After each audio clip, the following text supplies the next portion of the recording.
So hello everyone, welcome to my channel. इस video में हम लोग पॉडकास्ट शूट करने वाले हैं जिसमें हम लोग शेयर रुको रुको करेंगे। रुको। आज हम सवाल पूछेंगे और जवाब तुम दोगे। और ये पहली बार होगा कि चैनल के ऑनर का खुद का इंटरव्यू चैनल के पहले पॉडकास्ट में होगा, जिसमें हम कुछ हॉट टॉपिक्स पे बात करेंगे जो शेयर मार्केट से रिलेटेड आज कल ज़्यादा मार्केट में बातें चल रही हैं। और हम सुनना आपको इन्हीं को है, जैसे कि आप रोज सुनते हैं, लेकिन आज आप मेरे थ्रू सुनेंगे इनको। तो आज हमारे सवालों के लिस्ट में पहला सवाल ये है कि आखिर ऐसा क्या हो रहा है कि लोग ज्यादा ऑप्शन ट्रेडिंग की ओर या फ्यूचर्स में ज्यादा जा रहे हैं, या स्टॉक मार्केट में जो लोगों का इनफ्लो है वो ज्यादा हो रहा है। आखिर ऐसा क्यों हो रहा है, आपको क्या लगता है? देखिए, मेरे अकॉर्डिंग है ना कि लोग सोशल मीडिया को देख के कुछ ज़्यादा एग्रेसिवली इसमें इंटर कर रहे हैं, बिना कुछ टेक्निकल जाने हुए, बिना कुछ फंडामेंटल जाने हुए कि स्टॉक मार्केट काम कैसे करता है। आजकल लोगों को इतना जल्दी इन्फ्लुएंस कर दिया जा रहा है ना कि हाँ, अगर आप स्टॉक मार्केट में इंटर नहीं हो रहे हो ना तो आप अमीर नहीं बन पाओगे। अच्छा, लोगों सिर्फ हमारे व्यूवर्स के लिए आप ये बताइएगा कि ये टेक्निकल टर्म्स स्टॉक मार्केट के हैं क्या? कुछ ब्रीफ कर दीजिए थोड़ा सा। तो जो बिगनर्स जो होते हैं ना, जो स्टॉक मार्केट में एंटर करना चाह रहे हैं, जो ऑप्शन ट्रेडिंग करना चाह रहे हैं, उनके लिए कुछ बेसिक चीज़ जैसे प्राइस एक्शन क्या होता है, कुछ इंडिकेटर्स के बारे में जैसे आरएसआई हो गया, बुलिंजर बैंड्स हो गया, ये सब इंडिकेटर्स है जिससे हम लोग को थ्रू ये पता कर सकते हैं कि हाँ, आने वाले टाइम में मार्केट किस तरीके से मूव कर सकता है। पर ये तो थोड़ा सा ज़्यादा डीपली हो गया। प्राइस एक्शन मेनली वही चीज़ होता है ऑप्शन ट्रेडिंग में, जो चार्ट एनालिसिस होता है मेनली प्राइस एक्शन के थ्रू ही किया जाता है, जिसमें हमें सपोर्ट, रेसिस्टेंस, ट्रेंड लाइन ये सब आइडेंटिफाई करना रहता है। तो क्या इस चैनल पे हमें इससे रिलेटेड कोई जानकारी मिल सकती है? बिल्कुल, मैं अपने व्यूअर्स को प्राइस एक्शन के बारे में ही ज़्यादा फोकस करता हूँ सिखाने का, ये चीज़ बताने का कि हाँ, मार्केट काम कैसे करता है, इन फ्यूचर मार्केट में किस तरीके का मूवमेंट आ सकता है। मैं कोई कॉल टिप ये सब बिल्कुल नहीं देता हूँ, बस मेरा किस तरीके का एनालिसिस रहता है, मैं कौन सा इंडिकेटर यूज़ करता हूँ, वही सब चीज़ शेयर करता हूँ। अच्छा, अक्सर जब हम YouTube पे इन सब चीज़ों के बारे में ढूंढने जाते हैं तो कई बार एड्स आते हैं कई सारे कि आप हमारे टेलीग्राम चैनल ज्वाइन कर लीजिए या हमारी कोर्स ज्वाइन कर लीजिए और हम जो स्टॉक बताएंगे वो आगे के 10 सालों में करोड़ों आपको दे सकता है या ऐसे। तो इस क्या ये कोई स्कैम है और इसमें बहुत लोग फंसते जा रहे हैं, या इसमें कुछ सच्चाई भी है? देखिए, सारे लोग तो स्कैम नहीं कर सकते और सारे लोग प्रॉफिट भी नहीं दिलवा सकते हैं। 90% ऐड जो होता है वो स्कैम ही रहता है और बहुत लोग को ये बात पता भी है।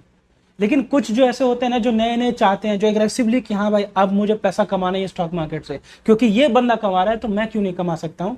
तो वो लोग उन लोगों पे भरोसा करते हैं जो फालतू का ऐड दिखाते हैं कि आप मेरा टेलीग्राम चैनल ज्वाइन कीजिए, आप 1 महीने में करोड़पति बन जाइएगा। ऐसा कोई स्कीम नहीं है स्टॉक मार्केट में कि आप 1 महीने में करोड़पति बन जाइएगा। अगर आपको टेक्निकल नॉलेज है, अगर देखिए, मेरे अकॉर्डिंग ऐसा होता है ना कि अगर आप स्टॉक मार्केट तभी सीख सकते हो जब आप टाइम दो उस पर। फॉर एग्जाम्पल, अगर आप चार्ट पे जितना ज़्यादा टाइम दोगे उतना ज़्यादा आप चार्ट एनालिसिस अच्छे से कर पाओगे। अच्छा, आप बहुत लोगों को लगता है ना कि अगर मैं इसका टेलीग्राम चैनल ज्वाइन कर दूंगा तो मुझे ज़्यादा प्रॉफिट होने लगेगा। वो कब तक आपको प्रॉफिट करवाएगा? और पहली बात तो टेलीग्राम ज्वाइन करने से प्रॉफिट तो होगा नहीं, क्योंकि वो अपने प्रॉफिट के लिए टेलीग्राम चैनल ज्वाइन करवाते हैं। बहुत लोग प्रीमियम टेलीग्राम चैनल ओपन कर देते हैं जिसपे वो कॉल टिप देते रहते हैं। तो 90% स्कैम है, लेकिन 10% जो सेबी रजिस्टर्ड है, जो एक्चुअली में सिखाना चाहते हैं, उन पे लोग कम भरोसा करते हैं। जो कॉल टिप वाले बंदे हैं उन पे लोग ज़्यादा भरोसा करते हैं। तो इन दोनों के बीच में हम डिफरेंस कैसे पता करेंगे और कैसे हमें हम जान पाएंगे कि अच्छा क्या है हमारे लिए? ये कौन सा जो ऐड है या कौन सा जो स्ट्रीमर है या जो भी टिप्स दे रहा है हमें बंदा, वो सही है, ये हमें कैसे पता चले? क्योंकि जरूरी नहीं कि हर कोई बताते फिरे कि हम सभी रजिस्टर्ड है, और अगर है भी तो ये हम कैसे वेरीफाई करें? सिंपल है। जब मैं ट्रेडिंग स्टार्ट किया था ना, तो मैं किसी पे भरोसा नहीं करता था। अगर कोई बंदे से मुझे सीखने को मिल रहा है ना, उसको रिस्पेक्ट करता था कि हाँ, इससे मुझे ये चीज़ सीखने को मिला। अगर वो आके मुझे बोलेगा कि हाँ, मेरा आप कोर्स ज्वाइन कर लो, क्यों करूँगा? अगर वही चीज़, अगर आप वो सेम वीडियो मेरे यूट्यूब पे मिल जा रहा है, बहुत सारा वीडियोस मिल जा रहा है यूट्यूब पे, तो मैं यूट्यूब से नहीं सीखूंगा। ये क्या है ना, प्रैक्टिकल बात आप सोचोगे। अगर आपको खुद ट्रेडिंग सीखना है तो आप ज़रूरी थोड़ी ना किसी का कोर्स लेके सीखो। आप पहले ट्राई करोगे ना कि हाँ, यूट्यूब से वो इन्फॉर्मेशन अवेलेबल है कि नहीं है। गूगल पे वो इन्फॉर्मेशन अवेलेबल है कि नहीं है, पहले आप वो ट्राई करोगे जानने का। उस इंफॉर्मेशन की ऑथेंटिसिटी क्या है, हम कैसे माने को कितना सच है या कितना झूठ है, ये हम कैसे एक सामान्य आदमी जिसको स्टॉक मार्केट के बारे में कोई बेसिक जानकारी नहीं है, वो बिल्कुल। अगर यूट्यूब पे पहुंचा तो वो कैसे उससे फिल्टर करेगा चीजें कि सही मेरे लिए क्या है। जैसे फॉर एग्जांपल मुझे स्टॉक मार्केट में एंटर करना, मुझे कुछ नहीं आता है, मैं सिंपली उस पर यूट्यूब पे सर्च करूंगा कि व्हाट इज स्टॉक मार्केट, वहाँ पे बहुत सारा वीडियोस आ जाएगा। अब स्टॉक मार्केट क्या है ये तो कोई स्कैम नहीं ना कर सकता, इस पे मुझे आइडिया तो चल जाएगा ना कि हाँ स्टॉक मार्केट है क्या। उसके बाद फिर जब मैं वो वीडियो देखूंगा तो फिर कुछ और मन में क्वेश्चन आएगा कि अच्छा फंडामेंटल एनालिसिस, इसने कोई वर्ड बोला, ये क्या होता है। अब मैं यूट्यूब पे वो सर्च करूंगा कि हाँ फंडामेंटल एनालिसिस क्या होता है। देखिए ये सब कोई स्कैम नहीं है, और हाँ यूट्यूब पे इन्फॉर्मेशन अवेलेबल है, कोई इन्फॉर्मेशन हमें दे रहा है ऐसा, तो इसका मतलब यही नहीं हुआ कि हाँ उस बंदे को उतना आता होगा तभी वो इन्फॉर्मेशन शेयर कर रहा है। तो ये सब चीज़ें हैं। और मेरे according course, Telegram channel, premium Telegram channel, किसी को पैसा दे के ऑप्शन ट्रेडिंग सीखना अच्छी बात है, बहुत लोग सिखा रहे हैं, गलत नहीं है इसमें, लेकिन मेरे अकॉर्डिंग नॉर्मल यूट्यूब से भी सीखा जा सकता है बेसिक चीज़। और अगर आपको अगर आप किसी को लगता है कि नहीं मुझे एडवांस लेवल ऑप्शन ट्रेडिंग सीखना है, तो यार जब तक आप खुद से मेहनत नहीं करोगे, जब तक आप खुद से चार्ट एनालिसिस नहीं करोगे, तब तक वो एडवांस वाला फीचर जो है ना आपके अंदर नहीं आएगा। अच्छा, फॉर बिगिनर्स अगर हम बात करें तो आप जैसे मैं मार्केट में एंटर कर रहा हूँ, तो आपका उस समय क्या टिप्स होगा उस आदमी के लिए जो मार्केट में एंटर कर रहा है, उसको मतलब किस तरह से इन्वेस्ट करना चाहिए, हाँ उसको अपने मतलब मनी के फ्लो को किस तरह से कंट्रोल करना चाहिए कि वो ज्यादा नुकसान में भी ना जाए और ज्यादा फायदा है तो लालच में उससे बहा ना चला जाए, उसमें बह ना जाए। हाँ। तो अभी के टाइम पे ना जो यूथ लोग हैं ना 18 से 22 साल वाले लोग, उनको पैसा कमाने का थोड़ा सा चूल है, अच्छा, रहना इससे मुझे चाहिए। एक अभी अपने एक दोस्त के बारे में याद आया। मैं देख रहा हूँ कि उसके पिछले एक महीने से उसका इसमें इंटरेस्ट बढ़ा है। हाँ और ऑप्शन ट्रेडिंग में। हाँ, और वो उसको लेके काफी इंथुसियास्ट है और उसमें वो जाना चाहता है as a secondary source of income उसको। तो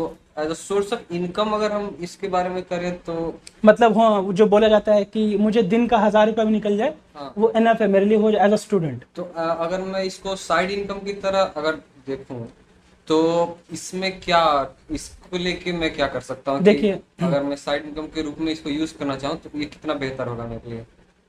ट्रेडिंग जो है ना एक तरीके का बिजनेस है। अब बिजनेस में लॉस प्रॉफिट नॉर्मल सी बात होता है, ठीक है। अगर कोई बंदा ये सोच के एंटर कर रहा है कि मैं दिन का 1000 रुपया निकाल लूंगा मेरे लिए बहुत है, अच्छा सोच है उसका, लेकिन हर दिन वो 1000 रुपया निकाल ले ऐसा जरूरी नहीं है। अब मान लीजिए आपका दोस्त जो है वो एंटर कर रहा है, मान लीजिए उसका पहला 2 दिन 1000 का प्रॉफिट कर लेता है। अब उसके दिमाग में क्या आएगा कि यार इससे तो बहुत अच्छा प्रॉफिट हो रहा है, और ज्यादा पैसा लगा के देखते हैं, क्या पता 5000 का प्रॉफिट हो। उस चक्कर में, वो लालच के चक्कर में ना वही पैसा लोग जो है गवा देते हैं।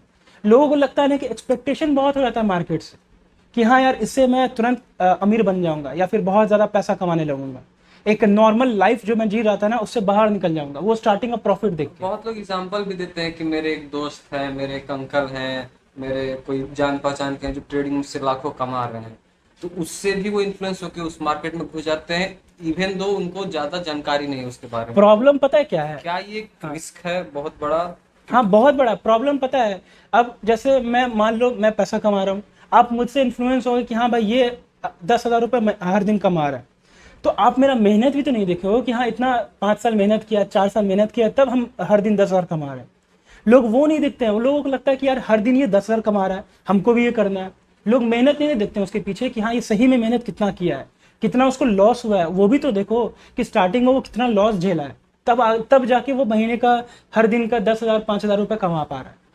तो अगर मैं बात करूं, अगर स्टार्टिंग मार्केट बिगिन करने के लिए तो कितना कैपिटल लेके आदमी कर सकता है? देखिए मेरे अकॉर्डिंग तो ऐसा लगता है ना कि स्टॉक मार्केट में कोई इंटर करना चाहता है ना, सबसे पहला चीज़ वो ऑप्शन ट्रेडिंग में इंटर करे ही ना, क्योंकि ट्रेडिंग बहुत रिस्की चीज़ होता है। अगर आप कैपिटल को मैनेज करना नहीं ना जाने, उसको रिस्क मैनेजमेंट नहीं ना करना सीखे, तो आप बहुत बड़ा लॉस कर सकते हो। एक नॉर्मल मिडिल क्लास लड़का भी ना लाखों का लॉस कर सकता है, और बहुत लोग किए भी हैं। तो मेरे अकॉर्डिंग ऐसा लगता है कि जो इन्वेस्टमेंट होता है, स्टॉक्स पिकिंग, स्टॉक्स को कैसे सेलेक्ट किया जाए उसके बारे में वो समझे कि हाँ आखिर मान लीजिए टाटा मोटर्स, अब टाटा मोटर्स कितना अच्छा स्टॉक है, क्या इसका फ्यूचर ग्रोथ है या नहीं है, उसका फंडामेंटल एनालिसिस कैसे किया जाए, मतलब मेरा मेन मोटिव है आप पहले इन्वेस्टिंग पे फोकस करो। अगर आपको इन्वेस्टिंग आ गया है ना, तो आपको बेसिक चीज स्टॉक मार्केट का आ गया होगा।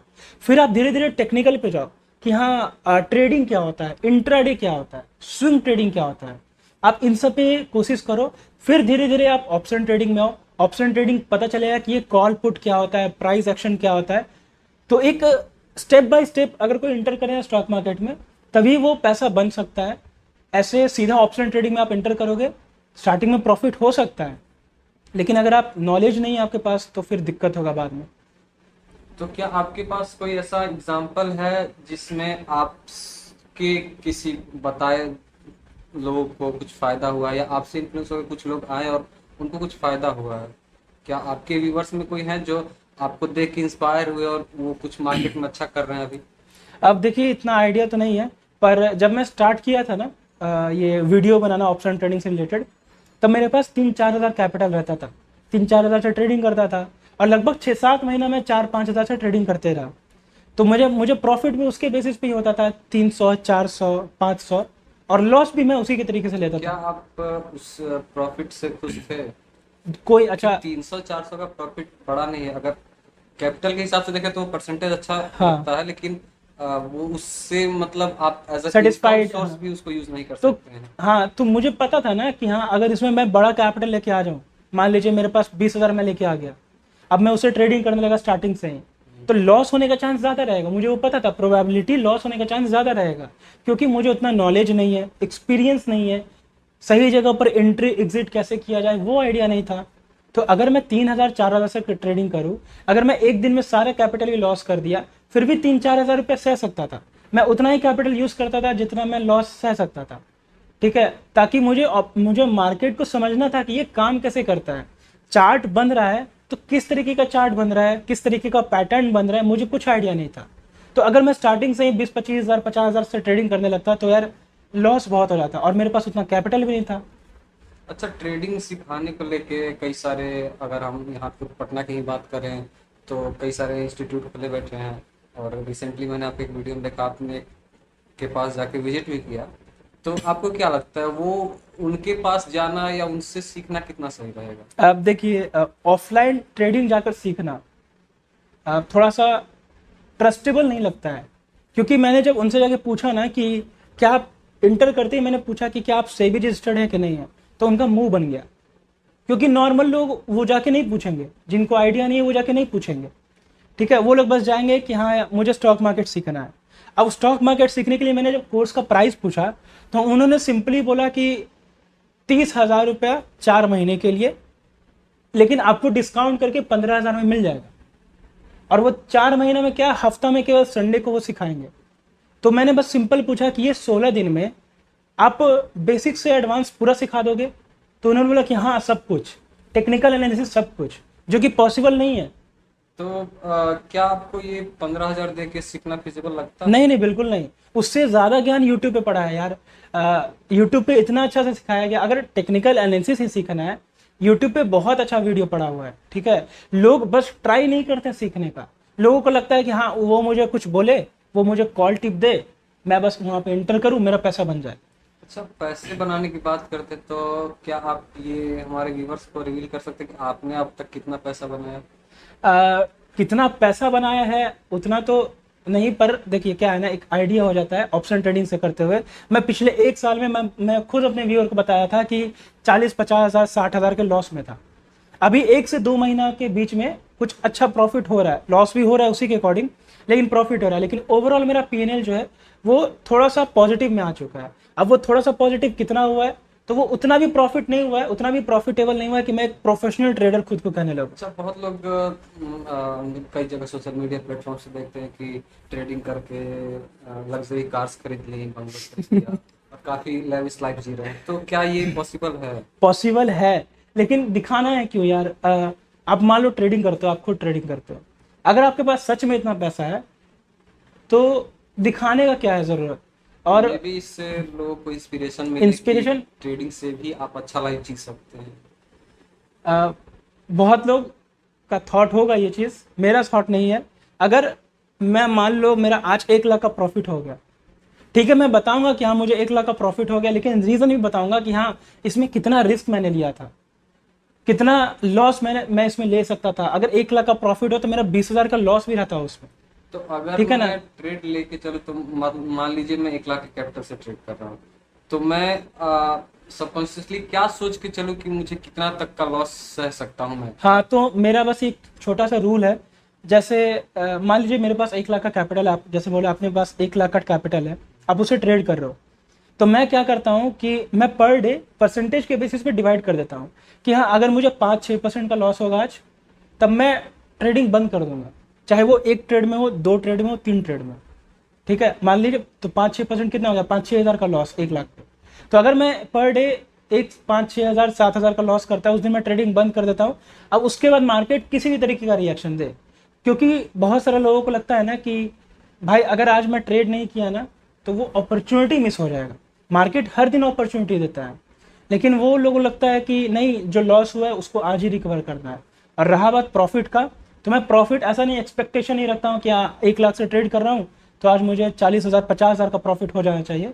मेरा प्रॉफिट भी फिक्स रहता है 10-12% का, 15% कभी कभी। रिएक्शन देखता हूँ कि हाँ मार्केट किस तरीके से रिएक्ट कर सकता है अपने एनालिसिस के अकॉर्डिंग, उसके बेसिस पे मेरा percentage of profit and loss fix हो जाता है। अच्छा, आप जो ये एनालाइज कर पाते हैं मार्केट को, तो इस स्टेज तक आने में आपको कितना समय लगा और कितना मेहनत किया आपने यहाँ? देखिए 2021 से मैं स्टॉक मार्केट में हूँ, तब से मैं एंट्री किया था इन्वेस्टिंग में। इन्वेस्टिंग क्या होता है वो पता चला कि हाँ स्टॉक मार्केट में कोई स्टॉक्स को कैसे सेलेक्ट किया जाता है। 2022 में पता चला ऑप्शन ट्रेडिंग के बारे में कि यार इसमें कॉल पुट क्या होता है। तो 2022 के जून से, 2022 के जून या अगस्त से मैं इस चीज़ पे स्टडी करना स्टार्ट किया कि ऑप्शन ट्रेडिंग होता क्या है। 4-5 महीने स्टडी किया और 2023 के फरवरी से मैं इसमें इंटर किया कैपिटल से। अब वो कैपिटल लाया कहाँ से था, तो जो मैं पिछले 2 साल इन्वेस्ट किया हुआ था स्टॉक्स के अंदर, उसमें से ही कुछ पैसा सेल करता था स्टॉक्स को, 2-3 हज़ार रुपये निकालता था, ट्राई करता था कि ऑप्शन ट्रेडिंग में पैसा बनता कहाँ से, पैसा बनता कैसे है, कितना लॉस में ले सकता हूँ एक ट्रेड में, वो सब ट्राई किया सीखने का। क्योंकि पता है ऑप्शन ट्रेडिंग में मेरे अकॉर्डिंग ऐसा लगता है कि आपका माइंडसेट, आपका साइकोलॉजी जितना ज़्यादा स्ट्रांग होगा ना, उतना आप बेहतर ट्रेडर बन पाओगे। क्योंकि इमोशन कंट्रोल नहीं होता है, सच में नहीं होता है। स्टार्टिंग में मेरे से भी इमोशन कंट्रोल नहीं होता था, और अभी भी बहुत सारे व्यूअर्स जिनका 1 साल 1.5 साल का एक्सपीरियंस हो चुका है, वो फिर भी नहीं इमोशन कंट्रोल कर पाते हैं। तो वो सबसे ज़्यादा फोकस करना है उस पर कि हाँ हमारा साइकोलॉजी, जो लॉस लेने का लिमिट है वो उतना हो गया है, तो भाई ट्रेडिंग नहीं करना है। ठीक है, तो क्या आपके व्यूवर्स आपसे अपनी स्टोरी शेयर करते हैं कि उन्होंने आपसे इंस्पायर होकर या कहीं से भी, किसी दूसरे सोर्स से भी हाँ अब तक जो सीखा उसमें उन्होंने अपने आप को किस तरह से कंट्रोल में रखा कि ना ज़्यादा लॉस हो ना ज़्यादा फायदा हो? क्योंकि फायदा से ज़्यादा मैं हवा में ना उड़ूँ और लॉस आए तो ज़्यादा नीचे नहीं नीचे गिर ना जाऊँ, तो हाँ, उस चीज़ को कैसे बैलेंस रखा जाए? सही बात है। देखिए क्या है ना, ऑप्शन ट्रेडिंग से रिलेटेड बहुत सारे वीडियो लोग बना रहे हैं, बहुत सारे कंटेंट क्रिएटर हैं। बहुत लोग ये भी बोलते हैं कि हाँ आप अपने इमोशन को कंट्रोल कीजिए, साइकोलॉजी, मैं भी अपने वीडियो में बोलता हूँ। पर अब ये लोगों पे डिपेंड करता है ना कि हाँ अगर उनको लॉस हो गया है तो वो और ज़्यादा लॉस ले सकते हैं कि नहीं ले सकते, अगर उनको प्रॉफिट हो गया तो वो और ज़्यादा प्रॉफिट ले सकते हैं कि नहीं ले सकते। अब मैं इसमें बस बता सकता हूँ कि हाँ साइकोलॉजी को कैसे कंट्रोल किया जाए, उस पर मैं एक वीडियो ही बनाया हूँ कि इमोशन को कैसे कंट्रोल करें। परसेंटेज वाइज अपने प्रॉफिट और लॉस को डिस्ट्रीब्यूट कर दीजिए, आप अपने जितना भी कैपिटल है उसके बेसिस पे आप ट्रेड किए, मतलब जैसे मैंने ट्रेड किया था बस वैसे ही बताया। तो आपने अब तक अपने इमोशंस को किस हद तक कंट्रोल में रख पाए हैं अभी तक? देखिए जो ट्रेडिंग करता है ना वो इमोशन को कभी ना कभी बीच में आ ही जाता है थोड़ा थोड़ा, क्योंकि हमारा पैसा इन्वॉल्व रहता है उसमें। तो कभी कभी मेरे से भी हो जाता है कि हाँ आज मैंने ट्रेड लिया, हो सकता है क्वांटिटी ज़्यादा ले लिया, तो प्रॉफिट लॉस का जो होता है ना वो दिखने वाला मार्जिन, वो थोड़ा ज़्यादा फ्लक्चुएट करने लगता है, तो कभी कभी घबराहट लगता है। तो स्टॉप लॉस या फिर कभी कभी ऐसा होता है कोई ट्रेड में स्टॉप लॉस बड़ा लग गया तो लॉस होने का चांस ज़्यादा रहेगा। तो दिमाग में ये भी रहता है कि हाँ आज जितना लॉस लेना था उससे ज़्यादा लॉस हो गया है, तो क्या थोड़ा सा रिकवर कर लूँ। ये सबके अंदर आता है, मेरे अंदर भी रहेगा। तो क्या ये सोच आपका नुकसान कर सकती है? बिल्कुल, यही तो सोच नुकसान करता है। बहुत सारे लोगों को स्टार्टिंग में प्रॉफिट हो जाता होगा, लेकिन और लालच के चक्कर में वो और, तो ये सोच क्या है, यही तो है, लॉस हुआ उसको प्रॉफिट में कन्वर्ट करना है, प्रॉफिट हुआ उसको और ज़्यादा प्रॉफिट में कन्वर्ट करना है। तो ऐसा माइंडसेट रहेगा तो पैसा बनने का चांस बहुत कम है। अच्छा, बहुत लोग ये भी कहते हैं कि स्टॉक मार्केट जुआ है, इस पे आपका क्या रिएक्शन है? जुआ तभी है जब आप उसको जुआ की तरह खेल रहे हो, जब आपको नॉलेज नहीं है। अब जैसे फॉर एग्जांपल आप ही ऑप्शन ट्रेडिंग में एंटर किया, दिन का 20 ट्रेड ले रहे हो, तो आप जुआ ही खेल रहे हो ना। वो तो क्योंकि आपको नॉलेज नहीं है, आपको लगा कि हाँ अगर मैं 10 ट्रेड लिया, क्या पता मेरा प्रॉफिट बड़ा हो जाए। क्या पर कभी कभी ऐसा भी होता है, आप 10 दिन ट्रेड लिया, 10 दिन में से एक दिन ऐसा आएगा जब आपको प्रॉफिट बहुत ज़्यादा हो जाएगा ओवर ट्रेडिंग करके। लेकिन 8 से 9 दिन इतना ज़्यादा नुकसान होगा कि आप लगेगा कि यार ये ऑप्शन ट्रेडिंग तो जुआ है। ये तो वो सब कुछ माइंडसेट पे हो गया कि हाँ आप किस तरीके से ट्रेड ले रहे हो, आपका माइंडसेट कैसा है। अगर आप नॉलेज नहीं है ना, या फिर आपको टेक्निकल वर्ड्स नहीं पता है, प्राइस एक्शन, कैंडल्स को रीड कैसे किया जाता है, तब तक आप उसको गैम्बलिंग की तरह ही खेलोगे। और ये टेलीग्राम पे जब तक ज्वाइन रहोगे किसी के कॉल टिप लेने के लिए, तब तक आप उसको जुआ की तरह ही खेलोगे। हाँ, ये जो टेलीग्राम है ना, वो उस पर बहुत सारा नॉलेज भी शेयर किया जाता है, लोग बहुत सारा नॉलेज शेयर करते हैं कि हाँ मार्केट आज इस लेवल तक जा सकता है, मार्केट का ये सपोर्ट रेसिस्टेंस है। लोग उसको सीखने के लिए ज्वाइन कर रहे हैं, अच्छी बात है। लेकिन यार कॉल टिप के लिए, इसलिए बहुत सारे लोग मुझसे पूछते हैं उनकी ना। बातें सुन के हमें अपना पैसा रिस्क नहीं लगना बिल्कुल चाहिए। नहीं, बिल्कुल नहीं। आपका एनालिसिस क्या है? जब भी मैं कोई कंटेंट बनाता हूँ, जब भी मैं वीडियो बनाता हूँ ना, उसमें मैं बोलता हूँ कि जो मैंने आपको बताया है ना, उसको आप खुद पे अप्लाई कीजिए, अपने चार्ट पर अप्लाई कीजिए। तो बहुत लोगों के साथ ऐसा होता है कि जैसे मान लीजिए कोई 10 साल से ट्रेडर है, हाँ, उसका अच्छा प्रॉफिट है, तो हम उस पर ट्रस्ट कर लेते कि अच्छा ये जो बात कह रहा होगा सही कह रहा होगा, सच ही कह रहा होगा। एक्सपीरियंस के तो बेसिस पे। हाँ, चूंकि हम उसको मान लेते हैं कि भाई ये तो नॉलेजेबल आदमी है, तो क्या उसके एनालिसिस के बाद हमको खुद का भी एनालिसिस करना चाहिए? हाँ और करना चाहिए तो उसके लिए तैयार कहाँ से हो इंसान? मतलब यूट्यूब तो एक सोर्स है। देखिए, आप और उस 10 साल, उसको जो उस बंदे को जो 10 साल का एक्सपीरियंस है, आप अगर उसका वीडियो देख रहे हो तो कुछ तो नॉलेज मिल ही रहा होगा। और अपना एक्सपीरियंस शेयर कर रहा होगा, तो वो कुछ टेक्निकल वर्ड्स बता रहा होगा, तो कुछ तो नॉलेज हो रहा होगा। अगर अब वो बोले कि हाँ यहाँ पर कॉल खरीद लो, यहाँ पर पुट खरीद लो, तब वो दिक्कत हो जाता है। ठीक है, क्योंकि हमें नहीं ना पता है कि वो प्रॉफिटेबल ट्रेडर है कि नहीं है। बहुत लोग पूछते हैं कि भाई भैया आप लाइव आके ट्रेडिंग करवाओ हम लोग को। तो भाई अगर मैं लाइव आके ट्रेडिंग करवाने लगूँ और अगर कोई गलती से कोई ट्रेड में लॉस चला जाए, तो लोग तो ये ना समझेगा कि हाँ केवल यूट्यूब पे वीडियो बना रहा है पैसा कमाने के लिए। जो ट्रेडर होते हैं ना, जो ट्रेडिंग करते हैं, ऑप्शन ट्रेडिंग करते हैं, वो लोग कंटेंट क्यों बना रहे हैं? ट्रेडिंग में कोई एक होता है ना कि हाँ मेरा केवल ट्रेडिंग जो है वो सोर्स ऑफ इनकम होना चाहिए। तो अगर आप ट्रेडिंग कर रहे हो तो केवल वो सोर्स ऑफ इनकम हमको तो नहीं लगता किसी को होना चाहिए। फॉर एग्जांपल जो भी व्यूअर्स देख रहे हैं इसमें, मैं उनको बस एक सजेशन देना चाहता हूँ कि अगर आप ट्रेडिंग कर रहे हो तो आपका केवल trading he source of income नहीं होना चाहिए। अगर मैं ट्रेडिंग कर रहा हूँ तो मैं वीडियो इसलिए बना रहा हूँ कि हाँ मेरा सेकेंडरी सोर्स ऑफ इनकम बने रहे, क्योंकि ट्रेडिंग में कोई भरोसा नहीं है कब कितना लॉस हो सका है। अगर मैं बोलूँ कि मैं खुद को प्रोफेशनल ट्रेडर बोलने लगूँ, तो प्रोफेशनल ट्रेडर मैं एक्चुअल में हूँ नहीं।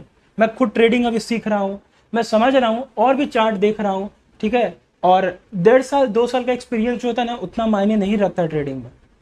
तो बिगिनर्स के लिए लॉन्ग टर्म इन्वेस्टमेंट अच्छे रहेंगे फ्यूचर्स और ऑप्शन के मुकाबले? हाँ, लॉन्ग टर्म इन्वेस्टमेंट, मैं अपना खुद का बताऊँ, मैं लॉन्ग टर्म इन्वेस्टमेंट पे ज़्यादा फोकस कर रहा हूँ। अगर मुझे आज 40,000 का प्रॉफिट होता है, उसमें से मैं 50% पैसा निकाल के सीधे लॉन्ग टर्म में इन्वेस्ट करता हूँ। लेकिन लोगों में पेशेंस नहीं, लोग चाहते हैं कि मैं जल्द से जल्द पैसा कमा लूं, अपने पैरों पे खड़ा हो जाऊं। बहुत लोग ये भी कहते हैं कि मैं परिवार से डिपेंडेंट ना रहूं, परिवार के ऊपर मेरे खुद का सोर्स ऑफ इनकम हो। अच्छी बात है। तो क्या ये जल्दबाजी नुकसान करा सकती है लोगों को? हाँ, तो क्या है ना, जो बोलते हैं ना कि जल्दी मैं पैसा कमाने लगूँ, तो यार केवल ऑप्शन ट्रेडिंग जल्दी पैसा कमाने के लिए नहीं है। आप कोई भी फील्ड में जाओ, आप कहीं, जैसे आप मान लो आप कोई जॉब करते हो, तो आप जॉब करते हो तो आपके मेहनत के अकॉर्डिंग आपको पैसा मिलता है ना। वैसे ही सेम चीज़ है ऑप्शन ट्रेडिंग में। आप जितना मेहनत करोगे, जितना आप वो चीज़ समझने का ट्राई करोगे, तब तक वो पैसा आपको मिलेगा। मार्केट देखता है कि हाँ आपको कितना नॉलेज है, आपके अंदर पेशेंस है कि नहीं है, आपका रिस्क मैनेजमेंट कैसा है, आप अपने इमोशन को कंट्रोल कर पा रहे हो कि नहीं कर पा रहे हो, वो सारा चीज़ जज करता है।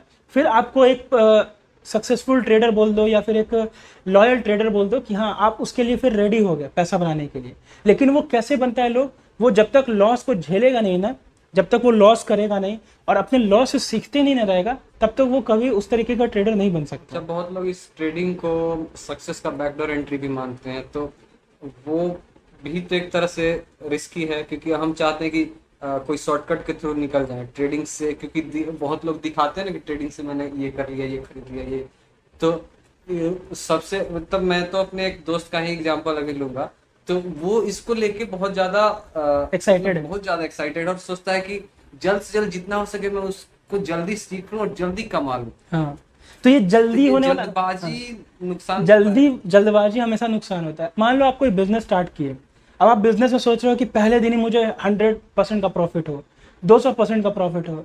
ये नॉर्मल सी बात है, बहुत 99% चांस नहीं होगा। तो सेम चीज़ ऑप्शन ट्रेडिंग में है। लोग इंटर करते हैं, एक महीने में मुझे मेरा कैपिटल डबल हो जाए, डबल होता भी है, बहुत लोग का होता भी है, लेकिन वो उतना तेजी से नुकसान भी करते हैं। ठीक है, तो जल्दबाजी जो है ना, ऑप्शन ट्रेडिंग में दिखाओगे तो लॉस तो 100% होगा।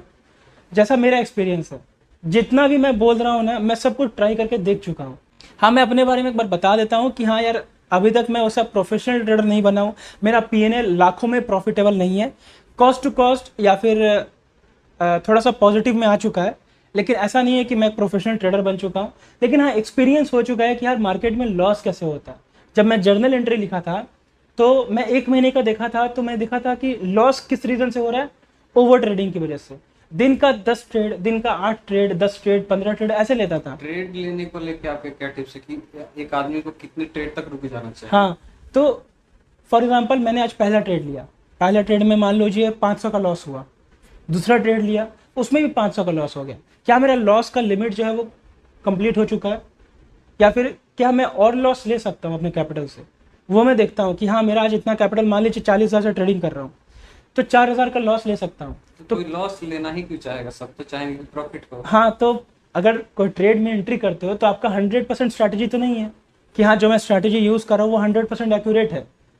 वो कोई भी स्ट्रैटेजी 100% तो एक्यूरेट नहीं रहता है। मार्केट को लेके कोई फुल प्रूफ स्ट्रेटेजी नहीं है। नहीं नहीं, तो अगर कोई भी ट्रेडर कहता है कि या कोई भी यूट्यूब चैनल होगा कि आप हमको ज्वाइन कीजिए, हम आपको प्रॉफिट करा देंगे, तो वो गलत हो सकता गलत है। 100% प्रॉफिट कोई नहीं करा सकता है। और पता है, ये व्यूअर्स को भी पता है, ये सबको पता है कि हर दिन प्रॉफिट किसी को नहीं हो सकता। है। लेकिन फिर भी लोग उसकी तरफ चले जाते हैं। जैसे होता है ना, कई बार थंबनेल से अट्रैक्ट हो जाते हैं लोग, ये सोच के कि चलो देख ही लेते हैं, शायद हो जाए। हाँ, तो ये क्योंकि भी एक तरह का रिस्क वाले ना। क्योंकि पैसा बनते हुए दिखता है आंखों से। अगर मैं कोई ट्रेड लिया, उसमें अचानक से 1,000 का प्रॉफिट हो गया, तो भाई मैं उसको क्यों छोड़ना चाहूंगा? अगर कोई चीज मुझे हर दिन 1,000 रुपया प्रॉफिट करके दे रहा है, तो मैं उसको क्यों छोड़ना चाहूंगा? ठीक है ना? लेकिन वो प्रॉफिट ज्यादा देर तक नहीं रहता है। अगर मैं मान लीजिए एक हफ्ता 1,000 का प्रॉफिट किया, 5,000 का प्रॉफिट कर लिया, एक दिन में 5,000 का लॉस हो गया, मुझे पता चल गया कि हाँ भाई, मेरा कैपिटल सारा खत्म हो गया, फिर भी दिमाग में रहेगा कि यार उस 5 दिन में 1,000 का प्रॉफिट किया ना, तो कहीं से कैपिटल और जुगाड़ करते हैं, फिर से धीरे धीरे ट्रेडिंग स्टार्ट करते हैं और छोटा छोटा प्रॉफिट इस वक्त बुक करेंगे, ज्यादा लालच नहीं करेंगे। लेकिन वो आ ही जाता है ऑटोमेटिक, वो एक्सपीरियंस के बेसिस पे ही धीरे धीरे कम होगा। अच्छा, तो क्या अगर मुझे सेकेंडरी सोर्स ऑफ इनकम चाहिए तो मैं ट्रेडिंग में ही जाऊं, या एफडी भी है, आरडी भी है और रियल एस्टेट भी है, तो किसमें रिटर्न अच्छा है? रिटर्न तो ऑब्वियसली स्टॉक मार्केट में अच्छा है, लेकिन सेकेंडरी सोर्स ऑफ इनकम कि हाँ मेरा साइड इनकम हो जाए, वैसा कोई स्टॉक मार्केट नहीं है। स्टॉक मार्केट है कि आप जैसे फॉर एग्जांपल आप सेकेंडरी सोर्स ऑफ इनकम बोले, ऑप्शन ट्रेडिंग तो सेकेंडरी सोर्स ऑफ इनकम बिल्कुल नहीं है। जिसको नॉलेज नहीं है उसके बारे में बात कर रहा हूँ। लेकिन as a investment point of view से स्टॉक मार्केट से अच्छा कोई चीज़ नहीं है। ना एफडी है, ना आरडी है, ना पीपीएफ है, उससे अच्छा रिटर्न कोई दे ही नहीं सकता है। लेकिन हाँ, केवल सारा पैसा स्टॉक मार्केट में लगाना ये भी गलत है। आप अपना इमरजेंसी फंड या फिर कुछ परसेंट पैसा जो है वो एफडी में रखो, कुछ पीपीएफ में रखो, लेकिन स्टॉक मार्केट में अपना मैक्सिमम पैसा रखोगे तो ज़्यादा रिटर्न मिलने का चांस है, क्योंकि हमें इंडिया की इकोनॉमी पे भरोसा है। लेकिन ये तभी पॉसिबल है जब आपको अच्छा जानकारी है। जानकारी। अगर आप बिना जानकारी के जा रहे हैं तो एक गैम्बलिंग होगा। हाँ, बहुत लोग पूछते भी हैं कि हाँ, स्टॉक्स को कैसे आइडेंटिफाई करें। तो स्टॉक्स को आइडेंटिफाई, तो जो सवाल आप मुझसे कर रहे हो, सेम सवाल आप यूट्यूब पे भी सर्च करो, how to identify best stocks for investing. तो वो वीडियो में केवल आइडेंटिफिकेशन बताएगा कि पी रेशियो क्या होता है, मार्केट कैप क्या होता है, इबिटा मार्जिन क्या होता है, बैलेंस शीट कैसे रीड किया जाता है। तो वो सब चीज़ जब तक लोग सीखेंगे नहीं, तब तक मेरा मानना है कि स्टॉक मार्केट में खुद का एनालिसिस जब तक नहीं रहेगा तब तक पैसा नहीं बन सकता। मुझसे आपसे मिलकर बहुत अच्छा लगा। वैसे इस चैनल पे तो हमेशा यही बोलते रहते हैं, लेकिन मैं भी अब आता रहूंगा। Thank you so much. अगर पॉडकास्ट अच्छा लगा तो लाइक ज़रूर करना, कुछ सीखने को मिला होगा तो चैनल को सब्सक्राइब कर लेना यार, और अच्छा बंदा है। Thank you so much.